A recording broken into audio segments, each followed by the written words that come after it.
और कौन सी गलती अच्छाई, ये सारा का सारा निरीक्षण किया जाता है। इसका नाम भी स्वाध्याय है। स्वाध्याय का मतलब स्व के निकट, अपनी आत्मा के निकट जिस विधि से आया जा सके उस विधि का नाम है स्वाध्याय। तो उस अपने निकट आने के लिए 5 साधन है। 5 साधनों से व्यक्ति अपने निकट आ सकता है। पहला साधन है पढ़ना, जिसको कि हमारे यहाँ कहते हैं वाचना। वाचना का मतलब है कुछ भी चीज को पढ़ना, उच्चारित करना, ये है वाचना।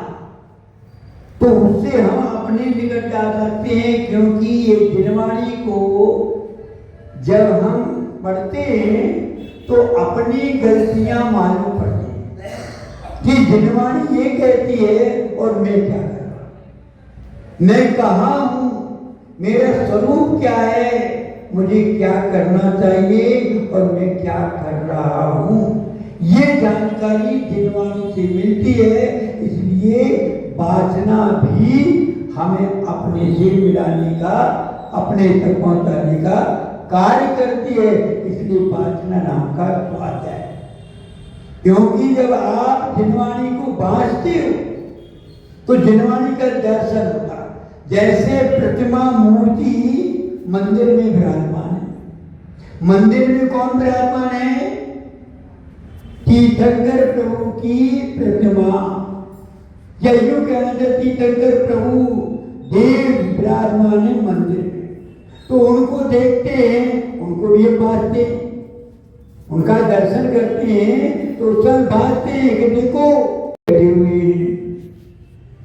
उन्होंने हाथ पर हाथ रख दिए, यानी कि अब उनको कुछ करना शेष नहीं रहा,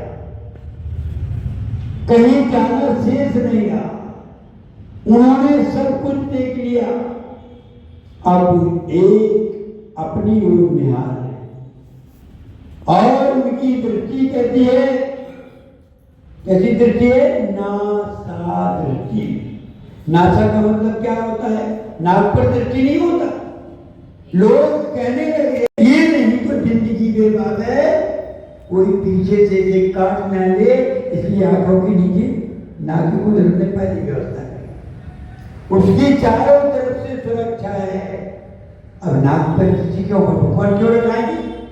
अरे नासा ना आशा दृष्टि थी, नासा दृष्टि, उनकी कोई आशा पर दृष्टि नहीं है।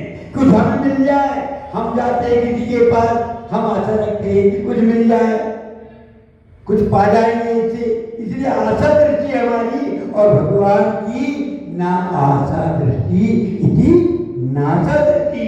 भगवान देख भी रहे किसको, ये नहीं कि हम भक्त आएगा, द्रव्य चढ़ाएगा, ये करे, उनको कोई आशा नहीं है। तो ऐसी दृष्टि है, ये हम उसको पढ़ करके अपने को देखते कि देखो हम करने में लगे हैं, फिर भी हम सुख नहीं है, ये कुछ नहीं कर रहे, फिर भी ये सुखी है। हम तो यहाँ जाते वहां जाते, ये करते, ये पाने के लिए जाते, लेकिन हमें सुख नहीं है, शांति नहीं, चैन नहीं। और आप कहीं नहीं जा रहे, फिर भी आप कुछ नहीं। हम तो आशा से दृष्टि लगा करके किसके पास जाते, और आप तो आशा ही नहीं रखते। तो जिसकी आशा नहीं है ये परमात्मा के पास हम जाते हैं, जो आशा रखे उसके पास हम नहीं जाते, लेकिन जो आशा नहीं रखता है उनके पास हम जाते हैं। हम क्यों जाते हैं? अगर वो आशा रखे हो, भिखारी वो सामने वाला कटोरा फैला दे तो आप कटोरा फैलाओगे क्या? मान लीजिए आप हैं, आप किसी के यहाँ कुछ मांगने के लिए गए और उसने पहले कह दिया, अरे दीदी हमें फलानी क्या हो, और तो भैया कोई तो पहले ही मांगने बैठा है, अब इसे क्या मांगा है, तो तुम अपनी बात नहीं कर सकते। तो ऐसे ही वो जिनवाणी में भी हम ये पढ़ते हैं तो उससे भी क्या होता है, इसके भी इस शास्त्र के अंदर कौन है? सरस्वती है। जैसे मंदिर में मूर्ति है, भगवान है, यहाँ वाणी है, वाणी की भी जागृति है। इसलिए आप जब देख के मानते हैं तो वो उनके अक्षर, उनके दर्शन करो। हमारे गुरु महाराज कहते थे कि आप मत पढ़ो, उच्चारण मत करो, लेकिन इनके अक्षरों को देख करके पढ़ना पलट उनके दर्शन करो। जैसे मंदिर में जाकर के आप प्रतिमा को निहारते हो, ऐसी जिनवाणी के अक्षर को निहारो, आपकी कर्म हो। तो ये शास्त्र को निहारो, किसको निहारना? तो ये वासना निहार है। जब कोई वांचता है तो उसका मन एकाग्र हो जाता है। क्या होता है? मन एकाग्र होता है। जैसे कोई चीज को देखोगे तो आंखें वहीं टिक जाती है। आप जो बोलेंगे, पढ़ेंगे, बातेंगे तो कान सुनेंगे, कान को भी सुनने मिलेगा। और तुम्हारे क्या होगा?